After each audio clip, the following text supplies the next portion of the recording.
Hey, welcome to the Twisted, Bent, and Exhausted Entrepreneur Podcast. My name is Jeff Harrison, along with my co host. Leslie Spohr. Hey, Leslie, we're doing something quite different today. Tell us about that. Well, we're trying to stream live. Hopefully, it's working. I don't know if it's working, but we are trying to stream this podcast live today as a change because why? Because Jeff's on vacation. And so he's so dedicated, so dedicated that he's trying to do the podcast on our normal recording day, but he does not have fast enough internet in order to record it and then post it later. Is that what you want me to tell him? That's pretty darn close. I like that. I'm going to use that. I'm going to use that same excuse from now on for everything that I do. I can't record. I need to do it live and then be done. Because the beauty about live stream is, when we're done, we're done.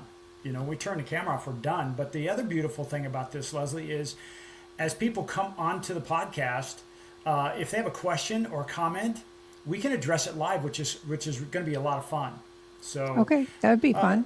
take a minute, and for those people who maybe have never heard of the Twisted, Bent, and Exhausted Entrepreneur Podcast, tell us what it's about. And first of all, say, hey, what triggered this to come about? Because I'm just looking at our Spotify account. We're 34 episodes in. This is 35. What was the thought behind this? Because this was driven by you. Yeah, I'm the one that wanted to do this originally. I was happy staying under a rock. Well, podcasts are the most relevant form of social media as far as communicating information to people, and they like to listen or they like to watch the videos or the podcast themselves. And I wanted to do something that would help small business owners, right? My expertise is small business fundamentals, industry best practices for any kind of small business. Yours is AI creativity. I'm going to call it that, AI Okay. genius. The things that he can create with AI is unbelievable and can totally help your business.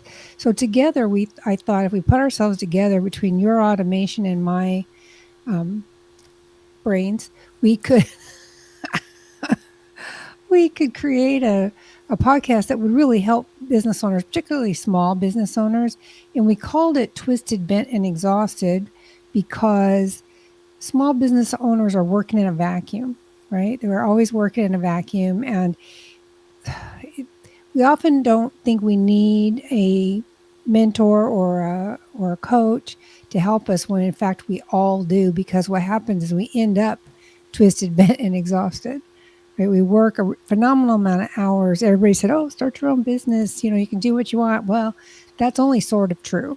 Right? It's true if you create yourself some finance or operational independence, but it's not true if you're out there just feeling your way through the industry, whatever industry you're in, and trying to create something that is a legacy and is successful and is profitable and rewarding in all those aspects. It can be quite a challenge. And so I know for myself, I get all of those things at any given time. And I know you do too. You pretend like you don't, you're Mr. Cool. But I know I've seen you get pissed off sometimes. So I know that you get twisted also. It sometimes happens. It's one of those things that by doing this live, I'm excited about this because one is I think there's probably a lot of people out there that didn't even know we have a podcast doing this, and we do it Right. live with video and audio. So you can watch us on Spotify, or you can watch us on YouTube, Right. your YouTube channel, my YouTube channel, which is either Jeff Harrison or Swing Point Media, and yours is Leslie Spohr. Yeah. And I think it's just Leslie Spohr on YouTube because I have so many other things. There's a lot of content out there that's free to people if they want to search it out. Some of it is older as far as how I look and what size I am, and the quality of the webinars themselves are a little bit dated, but the content is still really, really good. And we used to have a program, remember, called X's and O's, Oh yeah, long that was time a ago. long I time mean, ago. more than 6 years, long time ago. But do you believe that? 10 years I only ago. know that because we did it when I lived in my other house, and now Oh I've been in this one 6 years, so I know that's at least how long it's been. yeah. And we would get together in person and do those X's and O's videos, and they were really fun, and there was a lot of great content in those as well. but so the look of it doesn't matter. The content is still relevant and valuable and good today. Because again, I only do industry best practices, so it doesn't. There's nothing in there that is date sensitive.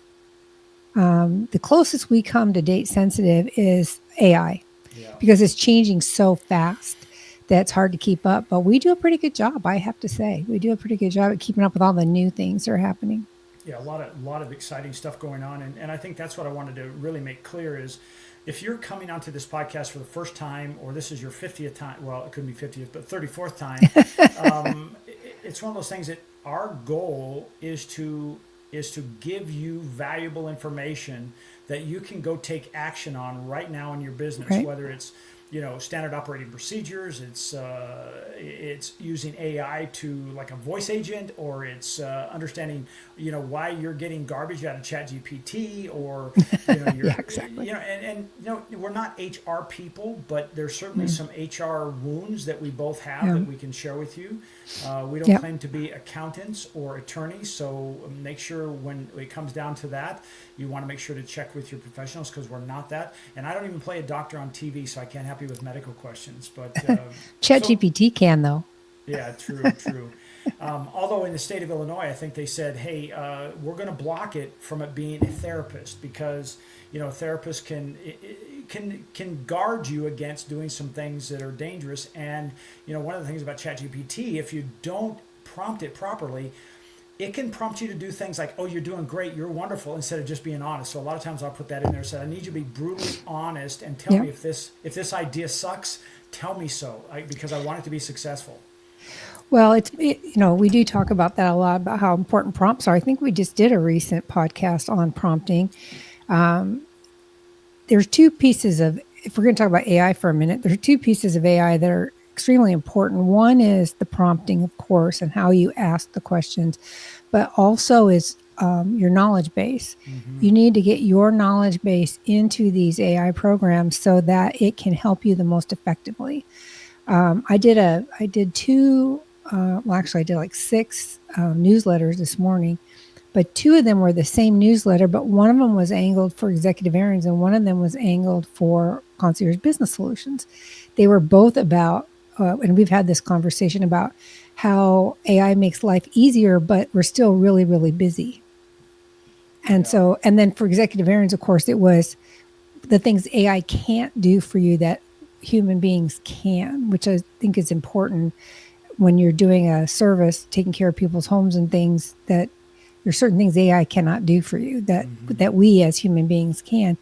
And then in Concierge Business Solutions, it was, of course, how to use AI for business and still, it always comes down for me to working on your business instead of working in it. And so using AI as a tool to accomplish that is a big help. So the fact I could do 6 newsletters in an hour, right? And one of them took me a while because I didn't tell the AI exactly what I wanted. I told it kind of what I wanted, and it kept coming back with the wrong information. I was trying to do a newsletter about gift certificates, and I wanted, the gift certificates we give out to, especially to realtors, but also to all business owners. And I wanted to be able to offer them to clients as well for a referral program. And AI didn't get that right away because I didn't express it that way. It was doing all business. And I'm like, no. I want to do clients as well. And so we finally got it. It and I got it worked out and Well, we got it done. If someone is listening to this and they say, well, I've had some of those same challenges, one of the things you want to do is you want to think of it like, hey, this is an incredibly smart child who has no idea what Right. you need from it, but it will do whatever you want it to do, and it'll do it at a high degree. But you have to be very specific. The more specific you are, the better your results. So if you're one of those people who said, hey, I tried it once and it didn't work for me, it was like garbage. It's that GIGO, garbage in, garbage out. So think about, did I ask the best question? Like if I asked this question, if somebody asked that question to me and I had no knowledge, no information behind me, would I answer it properly? And probably the answer would be no, right? Right. So And that's think what of it like happened. that. Yeah. That's what happened. I didn't ask the question clearly enough And usually I do, because we work about prompts all the time. You and I, we're always talking about the best way to prompt for stuff. And honestly, you come up with the very best prompts, but I've stolen a lot of them and I use them for my questions. So they helps me too. In this case this morning, I just didn't ask for it properly, but we got there. So it was good. It just took a little longer. We did have a topic for today, or do you want to continue? No, let's jump in. I just want to give people an idea, a sense of if they've never seen us or heard us, which is hard to believe. I was just talking to somebody this morning, and they said, "Well, you've got a lot of videos out there." I said, "Yeah, on one channel I have over 660 videos because I've been doing this for about." Making video content since the very first days of YouTube, and yeah, some of it's pretty ugly, but it was what it was. It was the best at that time. But yeah, there's a lot of video content out there, and then on other Yeah, me channels, too. I probably have over 1,000 videos. So and Leslie, I know you've got a gazillion out there as well. So Yeah, it's I always say I'm like Oprah. You see me big, you see me small, you see me short hair, you see me with long hair, you see me in weird clothes. I mean, you just see it's as a female, and I don't know if men get this or not, but as a female, I worry about it. But then I watch a ton of video on, on TikTok and YouTube and Instagram and Facebook. I love all the videos, and people don't care. They just, I mean, some of the people that post stuff, I'm like, well, that's not very professional, but then it doesn't matter because nobody cares. They care about the content and what they're learning, yeah, right? They're not looking at it for, is your hair combed or not? They're looking at it as what you're communicating. Didn't we talk about that recently about how important the messages in the videos these days in social media? 100%. I was just going to reiterate that. Is like, Yeah. I listened to, I drove from California to Arizona, and I was listening to a podcast, and it was talking about this one gentleman who is a former NFL player. He played one season, and then he became a pastor. And well, actually, he became a financial advisor, did really well, and became a pastor. And he said, I don't make anything unless I know it's going to impact that person, it's going to be of value because their time is so precious. I never want to waste their time. And I thought about that more and more, Leslie, and I'm like, I want to be that person. So if you tune in to Entrepreneur Podcast, you're going to see some of us do some of the things we do. We're interacting, but the content, the goal is every time I turn on the video or I record something or write an article, it's to say, I want you to get value from this and walk away and say, hey, that piece of information might 3, 4, 5, or 10x my business or reduce my stress by 10, 15x. So that's my thought. Or give you some balance back. And there's people now that are arguing. I can't promise balance.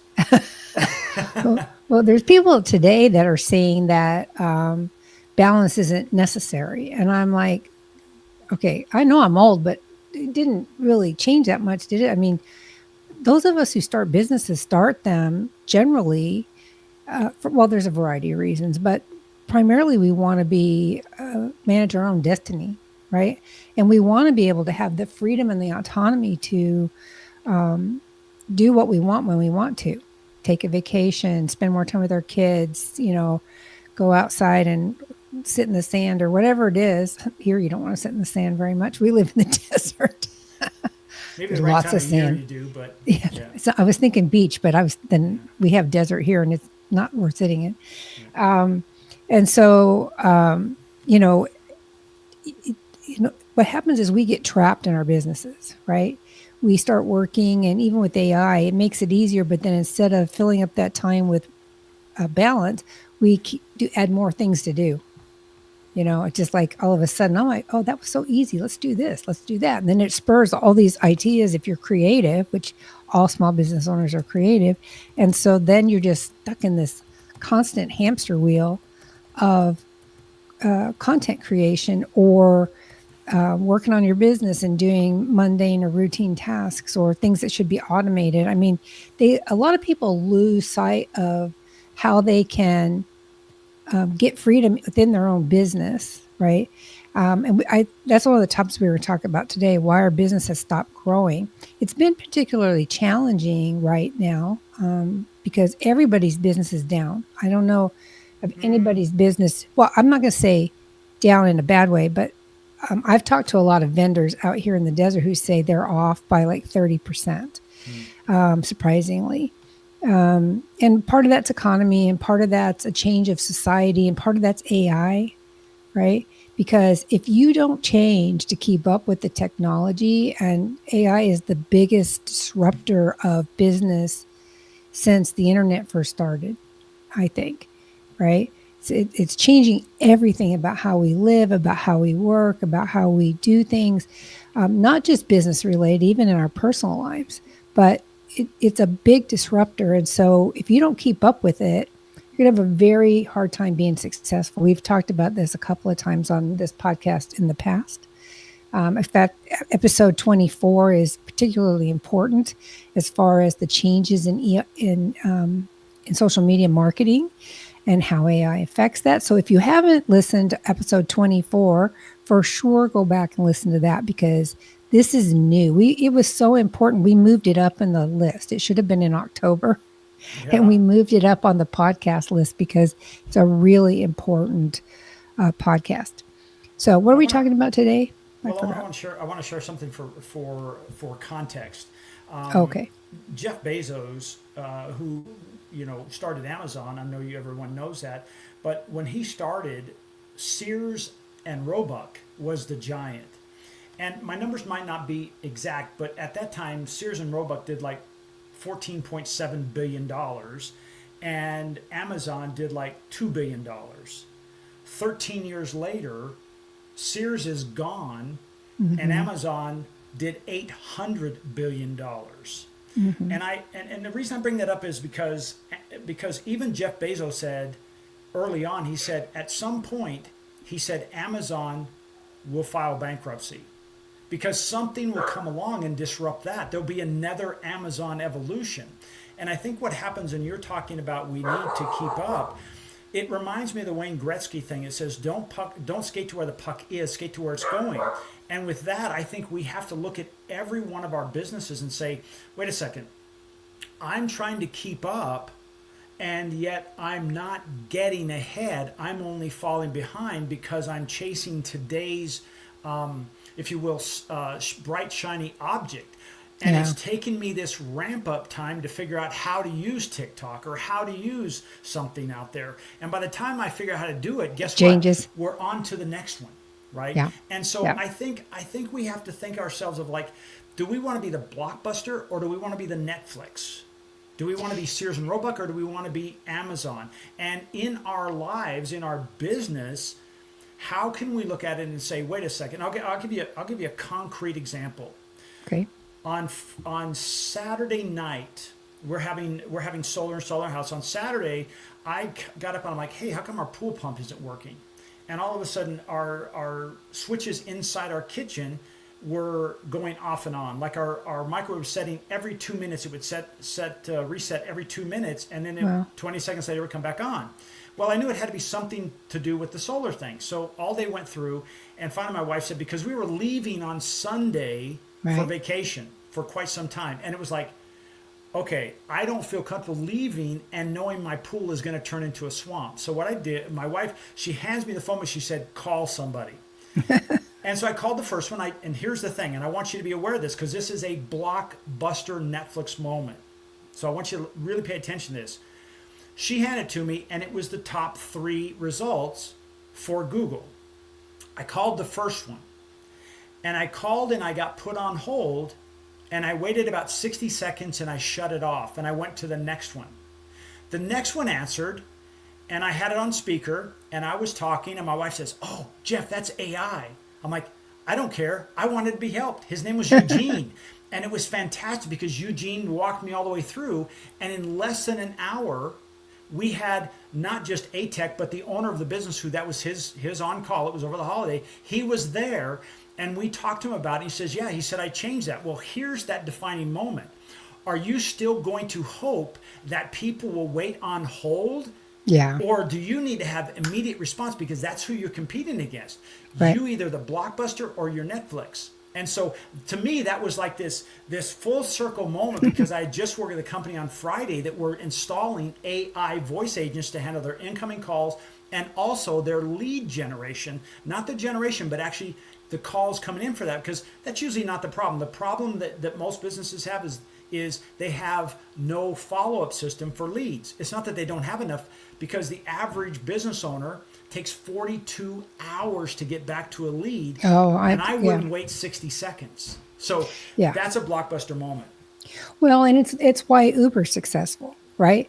Uber taxis did the same thing Uber does, but what's different? What's different between them that made Uber pretty much run the taxi industry into the ground? And it's that it's convenient and it's fast. You can schedule it online. You can schedule the Uber pickup online. You can pay online, and you can do a testimonial online or give them their stars. And so it's so fast. You just get out of the car and leave. You don't have to wait while somebody tries to run your credit card or do a transaction. It's just so fast. So everything is about convenience and speed these days. So no matter what kind of business you're in, if you haven't automated a large portion of your business or any routine tasks or repetitive tasks and eliminated the waste associated with those, you're going to be way far behind. And it is one of the reasons why businesses have stopped growing, is because there's so much change going on right now, and people are trying to catch up, and they don't know what they don't know. We say that all the time. They don't know what they don't know. So, that's one of the purposes of our podcast, is to help keep them up to date on what's happening and how they can get around these things or utilize these things or leverage the technology to help them. Right. Yeah. And so, it's crazy what's going on right now, how fast things are changing. I've seen so many changes in my lifetime, and you and I have been friends for 15 years at least, right? And we've been doing videos together since the very beginning. I can remember you trying to video a demo of my software back in the day. Yeah. And now not only do you not need to do that, I can do my own demo myself now with technology, right? So I'm still not anywhere close to understanding it as well as you do, but that's your job. Mm-hmm. It's not my job. That's my jam. That's your jam. That's your shiny object, right? I just keep track as best I can. All right. What else? Do we want to tell me anything else about the podcast? Well, I think that's good, but I want to talk about why my business has stopped growing, and I think we've kind of touched on that right then. Is we said, what we've always done, we'll continue to get what we've always gotten. I think we as business owners, we need to say, wait a second, I need to really examine that, because it's no longer true. As an example, if you're not using social media in the way it's designed to be effective in 2025, then that could be something you say, I need to skate to where the puck is going, because what used to happen, there was a day when you started out and you put a post out there and 95% of your followers would see it and interact with it. Now it's 1 to 3%. But mm-hmm. here's the real shift. Here's the real shift. And this is why it potentially, I'm going to say reason one is your business is not growing. We have changed into, and this is across all platforms, you guys, we have changed into an interest-based platform or economy, meaning if you create content that is of high interest to your audience, the algorithms will help you find your perfect audience, and you could go viral. And I'm not promoting viral, I'm saying, but you could all of a sudden have something kick off on one. Mm-hmm. What is no longer working, Leslie, is this: buy me, buy me, buy me. Here's my sale price, buy me. Yeah. Because what happens is you're attracting, and I'm just going to be blunt honest, you're attracting the bottom feeders that are only looking for a discount. And as I was taught a long time ago, when you work with these people, their squeaky wheel will drive you crazy, and you won't make any money. It'll make you exhausted and twisted. Well, and I've always known that, at least. I feel like I'm ahead of the curve on that, because all my newsletters over the years have been, people would say, well, they're more like a blog than a newsletter. I never hard sell. Mm-hmm. I always put a call to action in there of some sort that relates to whatever the topic is I'm talking about, but it's never a hard sell. And when I teach this stuff, I tell people that when you're going to try to promote your business, you have to find out what's in it for me from the client's perspective, right? So that sounds funny. Client's perspective. That's a PROPER. You can make an Anyway, acronym for I, that. you know me, I get sidetracked really easily. Oh, look, Mm. squirrel. So I think we're just talking about that. I know, really. So if you, everybody always says find a problem and fix it, right? That's what makes a business successful. You're solving an issue for somebody. Well, you also have to be able to present your information in a way that makes people want to work with you. And that can either be explaining what's in it for them to work with you, or it can be, um, I lost my train of thought again. I hate that when that happens. So let's just go with that. So you got to explain to them what's in it for them to want to work with you, and then also what problem you're solving. Oh gosh, I had a great thought right here, and then it just went Mm. right out of my. It's just common for me. So let's talk about this, and then when it comes back, I'll remember to tell you. So one of the things that businesses have a problem with is what we call busy work. Being busy is not the same thing as being productive, and quite often people think it is. That's the buzzword of the moment. What are you doing today? Oh, I'm just so busy I can't see straight. Well, the point is how much of that busy work is value added work, right? Do you Mm. even know how you spend your days? Especially those of us who I work from my home office. We have a real office for my employees, but for me, I work out of my home office. So, do you have the discipline to work in a home office? How easily are you distracted? Are you trying to take care of your kids and do laundry and watch the news all at the same time while you're trying to work? You Mm-hmm. know, I really think that everybody needs a time study to determine what value the work they're doing. Not only is it valuable, but is it furthering your goals or furthering you toward your goals, right? Well, Whatever your goals are for your business. listen. I want you to peel that back a little bit because it feels like Okay. we're at 30,000 feet. So when you Oh, talk sorry. about time study, Yeah. to me, that's like, okay, that's too big of it. That's too big for me. What the heck does that mean? I barely have time to take a break for lunch. How the hell am I going to figure out a time study time? Time to do that. So tell me what that means. Tell the audience what that means. Time study. Well, time study in my vernacular means just take a day or two. I would love to see you do a week, but I know everybody's busy, so take a day or two and kind of keep track of everything you're doing during the day, whether it's doom scrolling. I mean that I find people get hung up in that. Even I get hung up in that on occasion, or it's writing content, or it's doing videos, or it's returning phone calls. What is it you're doing every day without judgment? Just what are you doing? And then we can break that down into a couple of buckets. One of them are things that definitely further you towards your goals for your business. They are value added. Only you can do them. They got to be done. Then there's how many of the tasks are you doing that could be delegated to somebody else?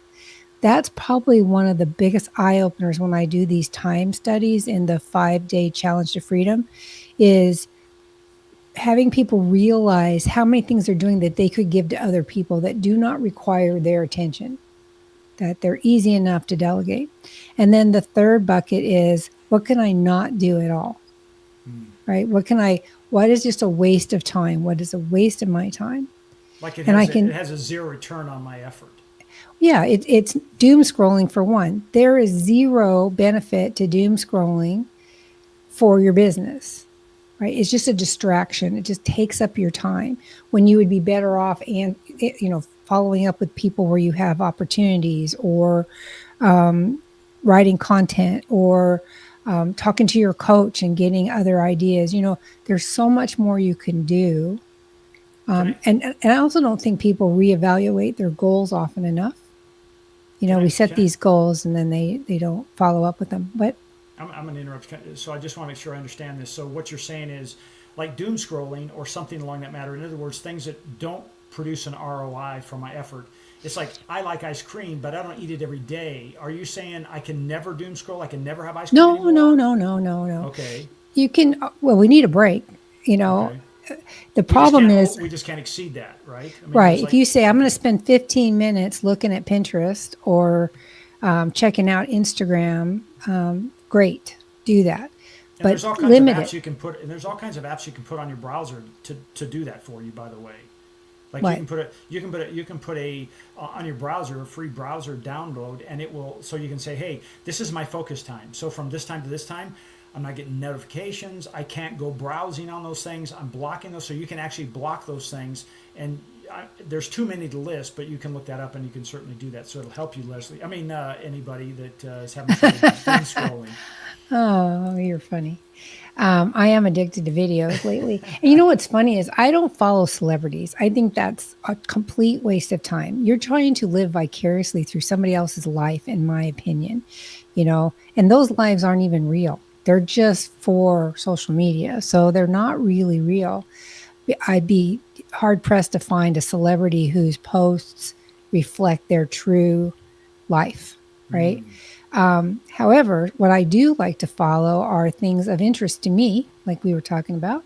And so that could be, depending on which platform I'm looking at, it could be craft items, it could be cooking, it could be business tips and hints and things like this podcast. It could be exercise, health and wellness information. It could be a lot of different things. And so I try to pepper but I've got one that's just conspiracy theories because I love conspiracy theories. I could sit there and do that all day if you'd let me. So, I have different platforms where there's just certain specific things I like to look at. And like you, I know you are like a podcast addict. Not only do you create a ton of podcasts because you have more than just this one with me, but you also have what is the Swing Point Media one? I have the local voice and also have the Fairway Executive. Right. And then you've got some you do with other people, right? Don't you? Right. Yeah. Mortgage Minute. Which means I'm not special, but that's okay. She's special. Short bus special. That's me. So I think if you understand where your time is going, that's the first step, and of the time that you're spending, how much of that is non-billable time? Every business has some time that's non-billable because you have to create content. You've got to focus on marketing. That's the cost of doing business, right? You've got to create your marketing and your networking and go and do those things. But those help you further your business goals. What? So let me just make sure I'm gonna kind of recap it. I'm gonna be like the steer. I'm gonna steer the ship here because because I wander. Okay, so the first thing we want to do is have a time study. Let's find out what you're doing, and let me ask you a question. Could I literally use the app on my phone that's a calendar that I just mark everything down that I do, and I do that for a day. Every time I do something different, I go to my calendar and say, okay, from 10:16 to 10:32, I did this. And from 10:32 to 11:05, I did this, and all of a sudden I just document it. So I don't need anything special. If you have a phone, whether it's an iPhone or an Android or Google, whatever it is, they all have a calendar app. And I would say just use your day schedule and say, okay, starting today, I'm just going to write everything down that I do, and I'm going to be totally honest. And you do the same thing whether you're losing weight, you're Right. working on it, whatever it is. What Leslie's saying is let's document this and find out what you're doing and where all your time is being spent. Because if you don't know where you are, you have no idea where you're going. And quite frankly, that's why if you go into the doctor, the first thing they do is what? They get your vitals. They say, how tall are you? What's your temperature? What's your blood pressure? What's your weight? And then from there, they have this baseline. This is your baseline. So the study is a time study to find out what are you doing, and then to determine, hey, are those things that you're doing really producing an ROI? And maybe what you want to do, Leslie, and stop me if I'm wrong, but maybe you want to come up with a 1 through 10, right? 1 is low productivity. 10 is like it's got to be done. And for each one of those things, we go back and say, okay, let me now give it a grade. And if it's anything of 7 or below, 86 it or delegate it. Is that fair? Well, it's fair, but it's getting way complicated now the way you do it. To me, that's easy. I'm just writing it down and giving it a value and saying it's in or it's out. Well, yeah, but generally people have hard time being objective. I mean, which is why when we do this through the 5-day challenge, I can be the unemotional, objective person because the person like you that's doing the stuff may put a higher value on something they enjoy doing versus something they have to do. And so you got to take the emotion out of it. But if it's One of a the things, but if it's a work day, okay, if it's a work day, we're yeah, yeah, talking about, hey, what are the things going on? Why has my business stopped growing? And it may be because I put higher value on watching videos versus calling back leads. And I'm right, like, okay, there's a freaking problem. There is an right. elephant on the couch, and I need to get rid of it. I need to focus on that. When I write it down, I can say, okay, I can still do this, but I can do it after hours. After five Right. o'clock, I can do these other things. But between this time and this time, I have to get things done. Fair enough? Yes. And let me give you a couple of So I'm getting symptoms. emotional about this because I think it's so important, so important. Probably because I'm guilty of it. Well, being busy is not the same thing as being strategic. So we want to teach people how to be strategic. And some of the situations that will let you know that you're having a problem and you really need this time study is one of them are having multiple to-do lists. You never finish one. There's like 6 or 7 sheets of paper or electronic lists of things to do. That's a symptom of this problem. Constantly in firefight mode, right? You're not looking ahead. You're not being proactive. You're always reactive to everything in firefighting. And unless you're a firefighter, that is not a good mode to be in. So that's a symptom. And then a client dependency, that everything you do is dependent on what a client says or feels or acts, or you're not driving your business. You're stuck in it, working on these things instead of driving it. And that's where we want to get to, is where you're driving your business. Okay. Would you say? Would you say what you're trying to do is you're trying to become the orchestrator? What do they call it? The director, not the oboe player. That's correct. Okay. Yes. And, Yeah. and You so, want so to would you, direct it. so would you say some of those things in your list that you do when you do your time study? Say, hey, these are things we can delegate, and I can now go find a who instead of figure out how. Exactly. That's why I said, 100 years ago, not literally, but seems like it, I wanted to start a business doing garage sales for people because I love to do garage sales. I'm really good at it. I make a lot of money when I do it. A lot of it has to do with how you set up stuff, and there's a bunch of little tips and tricks. And I never really got started because I got injured and everything, got sidetracked. But there was a TV show that came on later. I can't think of the name of it. It was on HGTV, but it was exactly the same concept that I had in my head, where you go in, you empty out the house or the room or whatever, and then you sort it into piles, and you say, keep this, donate this, throw this stuff away. And that's the same mental exercise a time study is. What do I have to keep doing because only I can do it? What can I delegate, which is to donate? And then what can I just stop doing altogether? I might change that to say, what can I automate nowadays? What can I automate so that this gets done without me touching it? That's a good way to go, right? And it's harder for people that are solopreneurs because they're wearing all the hats. They're doing everything. And so helping them see that they can hire help. When I hired help originally, finally, my business grew like leaps and bounds because I was able to focus more on growing my business than just doing all the routine tasks. So there is a benefit to that. Okay. The next part of this that I wanted to talk about is Can I hit you right on that while you're figuring yes, that out? yes, of course. Oh Okay. my God. Okay. So here's something. I've been a B, member of do this have. mastermind for almost 2 years with Dr. Benjamin Hardy, and you sent me a book today, which I already have. So thank you. Oh, Scaling, The Art of Scaling by Dr. Benjamin Hardy's latest book, and his whole premise is, it's nothing cutting edge because other people have spoken about it, but it's when you start acting as if you're already that person, all of a sudden you realize that no longer fits in my world. And let me give an right. example. That's Most so of us true. do have, do, be. In other words, hey, once I have the money, I'll do the investing and then I'll be the rich person. And we have that, as my grandma used to say, we have it bass backwards.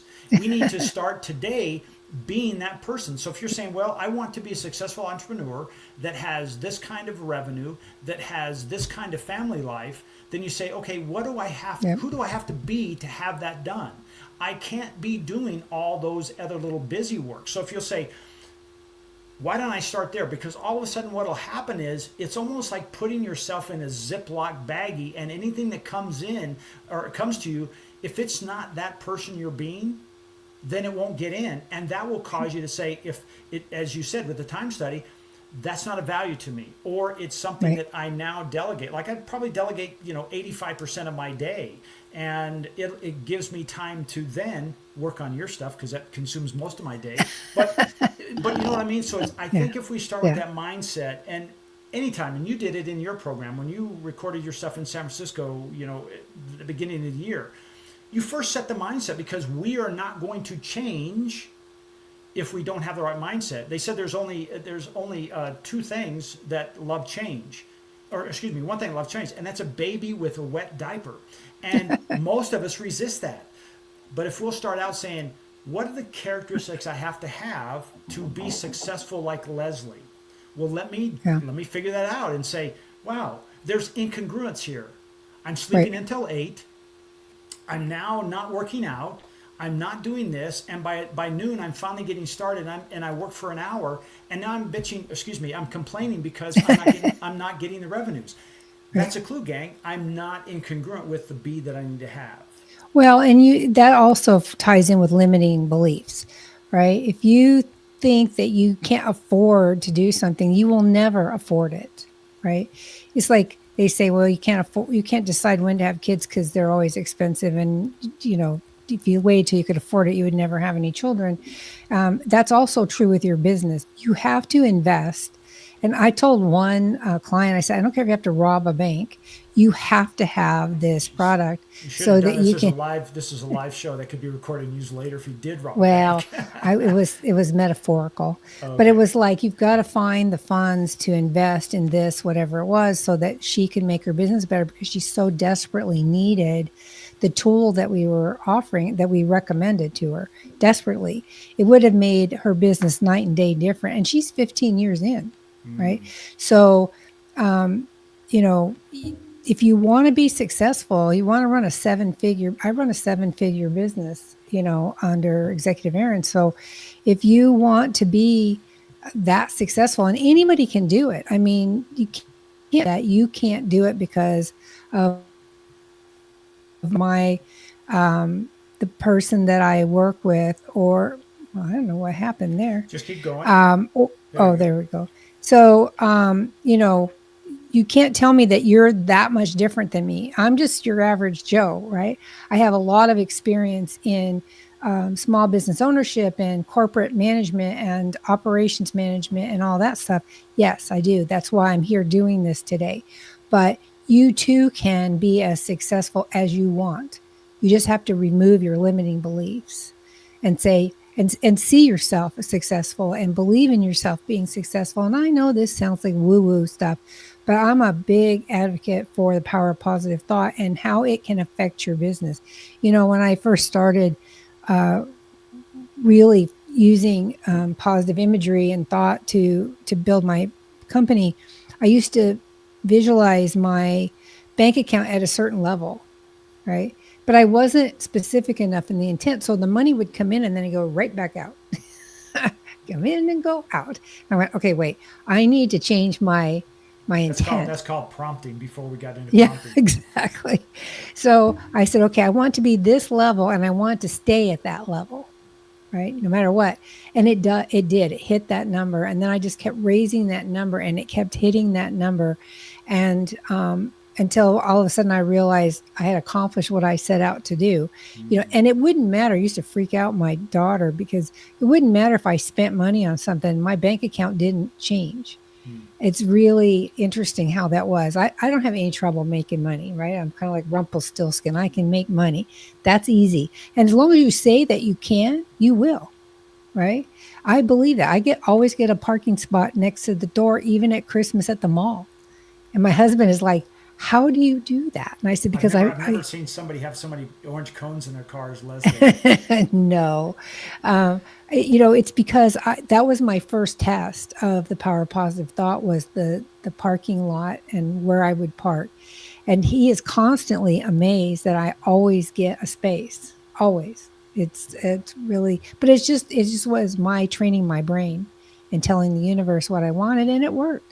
And it works for business too. You just have to believe it and feel it, otherwise it doesn't work.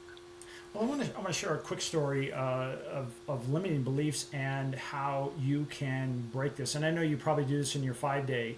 When somebody says, "Well, I'm afraid to get on the camera." Well, let me ask you: do you know anybody like you who has been afraid and done it? Yes. Yeah, So it's not gonna. Nobody's gonna die for that.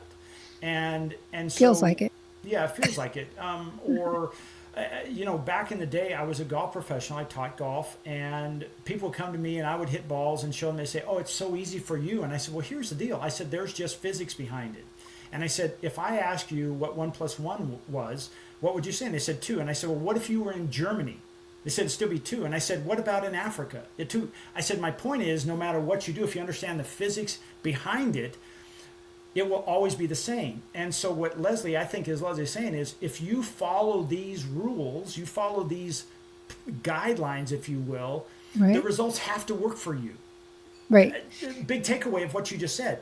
If you start imagining money in your bank account, and this is not about the science of mind today, but if you start imagining money in your bank account and it growing, that is a tool she just gave you that it's worked over and over and over again. Because here's the thing: if it were woo woo, it wouldn't have worked for her.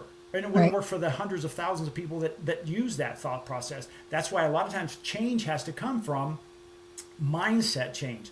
I can do that, and understanding your limiting beliefs. So sorry we got off on that track, but I just want to share that.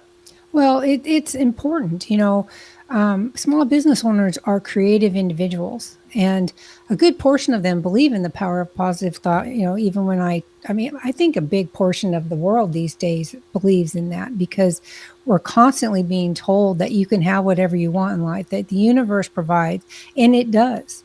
It does, but you have to believe it and you have to live like it. If you get into the point where business is a little bit down for whatever reason and you stop spending, then you're just telling the universe, okay, I don't have the money to do this, so I don't need the money, so it won't come to you. It's just a weird thing how it works. And we could go on all day about uh, setting intentions and power of positive thoughts. And I don't want to lose what we're doing today, but it really works. And if you aren't sure about it, by all means, give me a call or give Jeff a call. We'll help you out. I did want to talk about the 5 hidden growth blockers that are out there. And these are things that stop your business from growing. And it's true for every kind of business. It doesn't matter what kind of business you run. These things affect everybody. I see them over and over and over again in these 5-day challenges. So it's kind of easy to help people because everybody has the same issues. One of them is that the owner of the company tends to be the bottleneck, right? And they even tell me that. I know I'm the bottleneck because I'm afraid to delegate. I'm afraid to have somebody do it. They won't do it the way I want it, and that's not true. There is a way to fix it so they will do it. And that leads right into the second growth blocker, and that's a lack of clear systems. If you don't have policies and procedures to tell people to operate exactly how you want them to, even if that's yourself, right? Then you are not ever going to be able to delegate properly. I had one lady tell me, and this is common, she told me, it takes me longer to explain it to somebody than it does to do it myself. And yeah, that's probably true. But it's the old teach a man to fish. Is that a metaphor, allegory? What is that? I don't know what it is. So, if you take the time to tell somebody how to do something, then they can always do it for you. If you don't take that time, then you're stuck always doing it yourself. And then it goes back to being a bottleneck. So it's just a big, gigantic circle and not what you want at all. And that's part of inadequate delegation. So, tribal knowledge is a big problem too. Have you heard that terminology, tribal knowledge? Sure. I was working at a factory in Pasadena. No, Glendale, California. Oh my God, it's a long time ago. And I was a consultant, and they hired me in there to be over their operations department and to help them improve their productivity and stuff.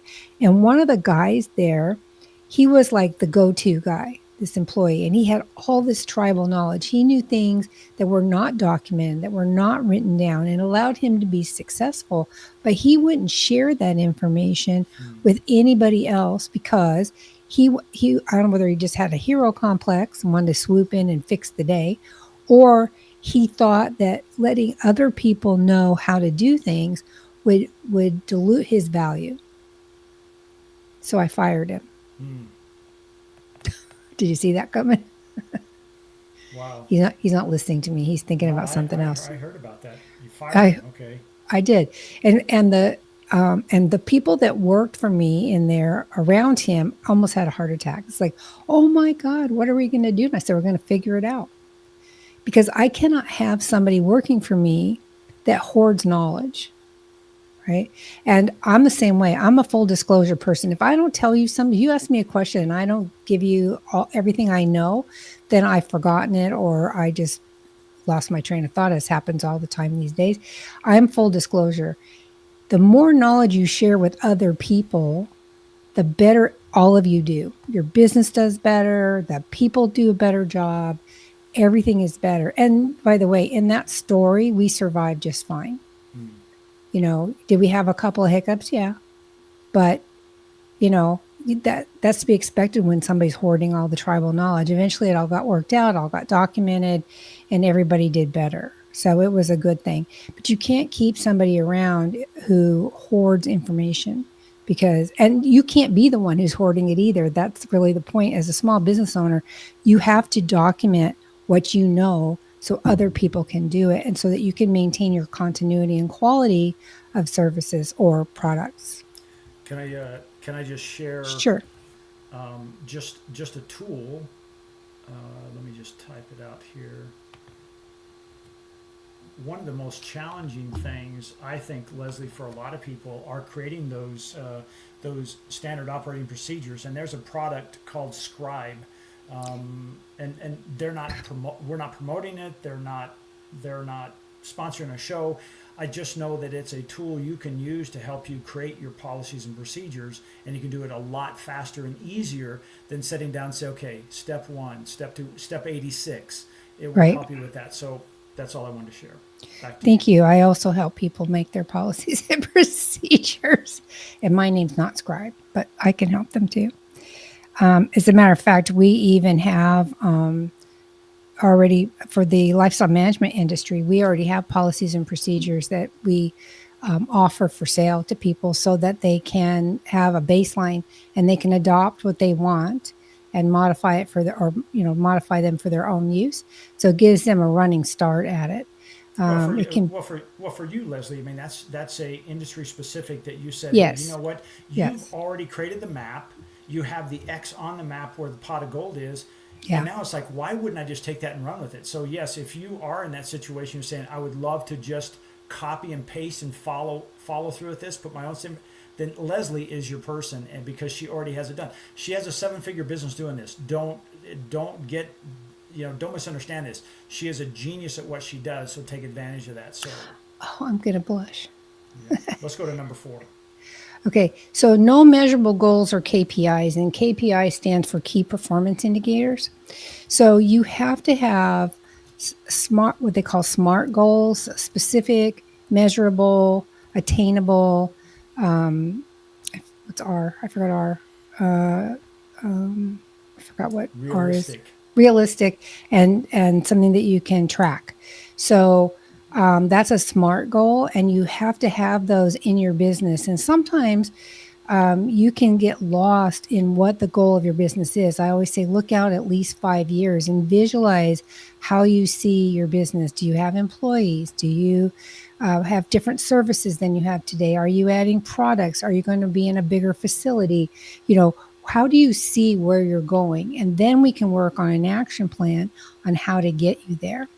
KPIs, key performance indicators, have to do with metrics measurements. And metrics measurements are I call it the gold star method. What pieces of your business do you need to measure and track so that you can keep working towards continuous process improvement? And all through the 80s and the 90s especially, there were a lot of continuous process improvement initiatives in business. Usually they changed every time somebody new came into management. So much so my sister got sick of it where she used to work. She was there 35 years, and she got so sick of them coming up with the same things over and over again and never accomplishing anything. But small business owners are unique in that because they have more control and there's fewer opinions, they can affect change the way they want to. I'll give you an example. A key performance indicator for a manufacturing company may be on-time delivery. And so, I got to deliver so many products a month, and I have a forecast, and I want to measure how I do in meeting that forecast. Obviously, the goal is 100% on-time delivery, but nobody really achieves it. There's always something that happens.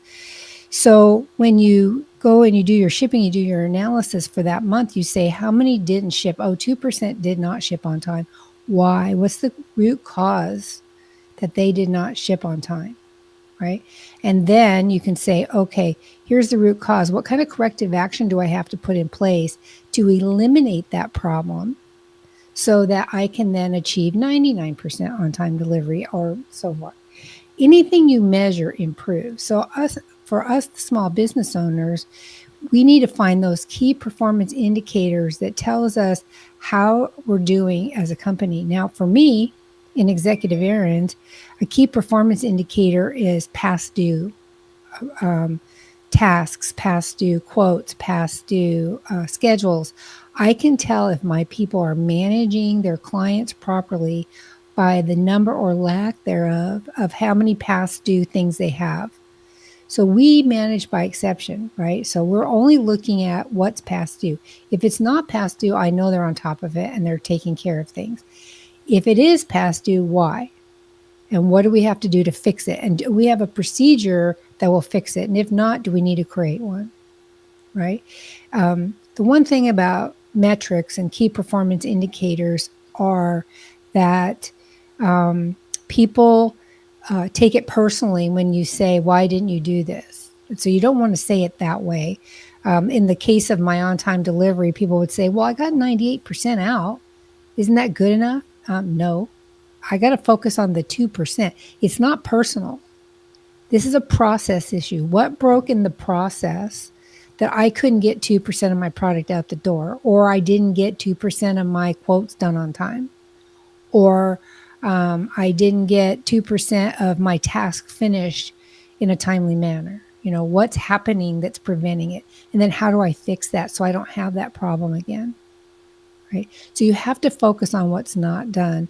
And for the small business owner, identifying what the key performance indicators are for your particular business will vary, which is why you need a coach, which is why you need somebody that understands a metrics program that can help you streamline your business. So I know we're running out of time today. So just to talk about this much of it, you got to identify what your blockages are, or what are the specific, what indicators do you have that your business isn't running? You're stuck in it and not working on it. And we talked about that, right? Some of those are endless lists of things to do, or not being productive in the day or whatever. So we do the time study to try to figure out what time we have. And then realizing that quite often the business owner is the major impediment to your growing your business because you're focused on the wrong things. And we can go over that again another time. And then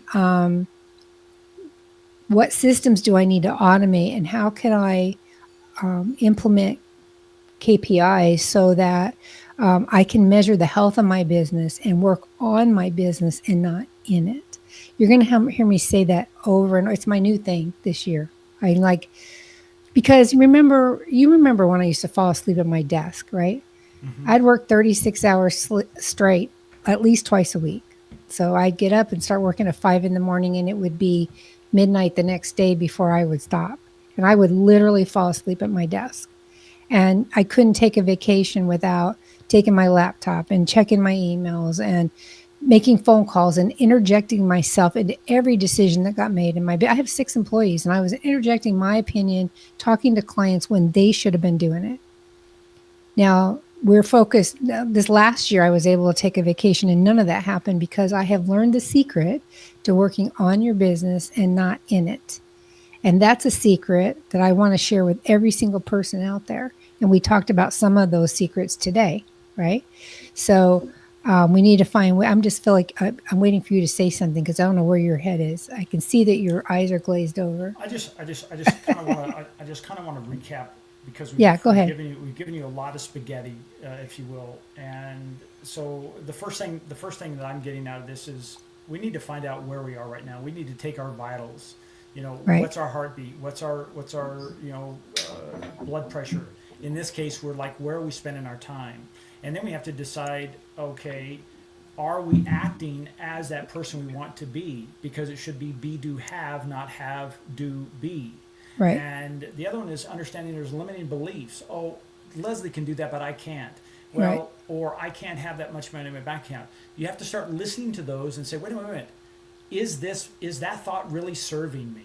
And if the answer is no, you have the power to change that. Remember, you are a mind with a body, and you are in control. You are the orchestrator. You're the conductor. Conductor. You Yeah. can analyze it and say, wait a minute, that is stinking thinking. Get it out of there. And then another thing, are you working on the things that are creating your highest ROI? And that goes back to the number one thing is doing the time study, and then understanding, hey, with each one of those tasks or processes, do I have a clear system in place? Like as an example, if I'm making a video, is there a clear path that if I weren't there, my staff could get in there and still do it? Yes. Okay. With Leslie, with her staff, she has very clear policies and procedures. Those systems in place mean so much. And what she just admitted, and because here's the thing, it happens to even somebody like Leslie, but I know when she was falling asleep at her desk versus what she's doing now, she has probably 3 to 5x her revenue when she said, oh, Yep. I am the owner and I am the bottleneck. And the cash cannot flow. My business can't grow if I'm in the way. And I think that was huge. And then understanding if you've got somebody within your business that's saying, and it's usually us, we're the business owners, we're holding this back because we're afraid like somebody's going to take my power if I share it. No, it's just going to empower your staff to do much Right. better. I have a gentleman who has, over the years, he's been a client, 2 or 3 of his people have left him and started competing businesses. And he feels bad about that. And I said, hey, you shouldn't feel bad about that because competition is healthy.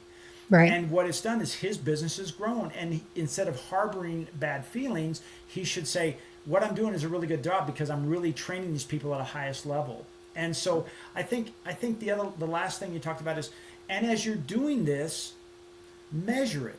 If I'm doing a weight loss program, as an example, and I get on the scale and I do what's my baseline, and tomorrow I started all those things, and a week later I got on the scale and I'm 1 ounce lighter, I must be doing the right thing. I must be doing something better. If I'm Right. heavier, then I have to go back and look at those things. So I think when we talk about, hey, why is our business not growing?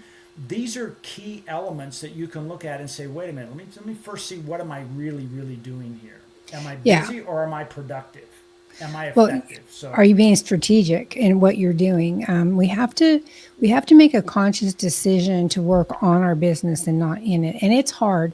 You know, like I said, I work with a lot of people in my 5-day challenge, and they all tell me, you know, well, the client's attached to me. That's just an excuse. Or they're saying, can I jump into that for just for a yeah. second? And I take it back to the very first thing. If you missed this, you can go back and listen to the beginning. I was talking about a situation I was in where I had a choice of waiting online for a human or AI answering immediately and taking care of it. I just wanted, as a customer, I wanted to be taken care of. Your customers feel the same way. If you can put somebody in there competently handling those things, They don't care if it's you, the owner, or you, or the other person who you've hired to do the job. And when you do that, you can move so much faster and freer. So Right. Right. Do we, you got a link up there. Do I have a, this is your 5 day freedom challenge. So it, you have a landing page on your website. So for Concierge I was, Business Solution, and so if you go to that link, there's an opportunity for you to. And she only does 3 a week. Okay, she does 3 one-on-one 5 day challenges. Now write this down because you want to know how much it's going to cost you. Nothing, yeah, except nothing. your time. And here's somebody as we've talked about here. Leslie has multiple businesses and 7-figure businesses, so you can learn from her. She's already the be, do, have you may be looking for, and this is an opportunity for you to spend five days consecutively with her for 45 minutes a day. And it's not about, oh, I'm just going to tell you things. She's going to take your vitals. She's going to find out, where are you at now, where do you want to go, what's Right. missing, and help you do that. There's going to be a transformation in 5 days. Have I oversold that, Leslie? No, I mean, not according to the testimonials we posted online from people that have done it.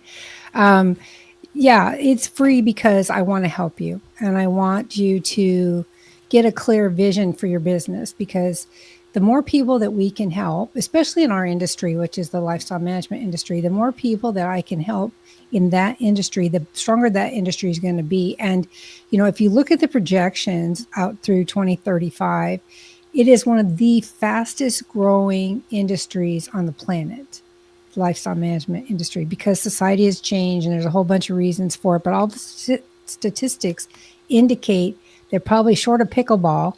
It is the fastest growing industry. And so I want people to be positioned so that they can achieve massive success. I don't want them just to have a job. I want them to be successful. And so if I can help do that, and I know I can through the 5 day challenge, and that's what I want to do. I want to also invite you all, if this is your first time, this is called the Twisted, Bent, and Exhausted Entrepreneur Podcast. And I just want to share with you also, we have episodes on Spotify, and we've never done a live episode before. Today we decided to do a live episode, and we'd love for you to check out our episodes. The one coming out for, today is the 3rd of September, 4th of September, is the bargain regret. And this is one of those things that said, if you have purchased something or purchased a service and you did it on the cheap, did you have any regrets? So we talk about all kinds of things. The cost of doing it cheap. AI is overwhelming you. Why cheap can cost you money. Specific use case. All kinds of stuff. But again, the bottom line, you guys, is this. Just like today, we want this to be of value to you. We don't want it to be a waste of your time. We've been on this for an hour and 8 minutes, and you might have cruised in and out, and you got what you needed at that time. We're like a bird feeder. Like Leslie has a bird feeder outside her window for hummingbirds. They come and get what they want. They go do their thing. They come back and get some more. We are that resource. So we invite you to join us on the Twisted, Bent, and Exhausted podcast, and that is over on Spotify. You can also get it on Leslie's YouTube channel at Leslie Spohr, or my YouTube channels at Swing Point Media or Jeff Harrison. So I just want to share that with you before we scoot it out of here. Well, and one last thing too is that I have blog posts on Concierge Business Solutions website that are also full of education, free education, just on the blog posts. So be sure to check those out as well. They're at conciergebusinesssolutions.com under, I think it's About Us and blog posts. So check that out as well. You know, there's a lot of free content from us, from Jeff and myself. You should take advantage of it, but for sure, watch these podcasts, share them, like them. Can they subscribe? I don't know. They can subscribe to the channel. Subscribe so you get notified when a new episode comes out. And we try to be funny about this stuff, which is a very serious topic about being a successful entrepreneur. I said it. And there it is. That's what you're looking for. That's us. And we thank you so much for giving us your time. Give us your time and to learn from us. It gives us great joy. Great. Well, Leslie, thank you so much. I really appreciate doing this and doing it live. I hope you have enjoyed the show. And please leave a comment if you're watching this on a repeat or rerun. please let us know what you thought of it. Was it valuable? What one piece was a good takeaway? And we hope to see you on another live, or certainly on our other episodes. We've got this is technically our 35th episode, and we look forward to helping you more. So Leslie, thank you so much. I really appreciate it. My pleasure, always. All right. All Bye right. bye, everybody. Bye, you guys.